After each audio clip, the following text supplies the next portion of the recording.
ایک آدمی سے حضور غوث پاک ناراض ہو گئے، ایک شخص نکل جا میرے آستانے سے،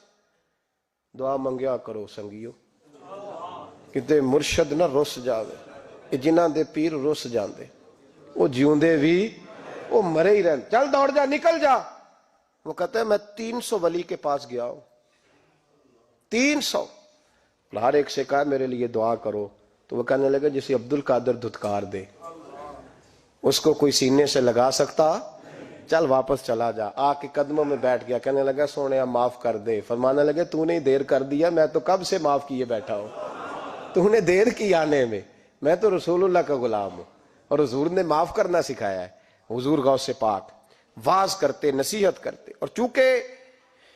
نہ شہرت کے لیے، نہ مال کے لیے، نہ نوٹوں کے لیے،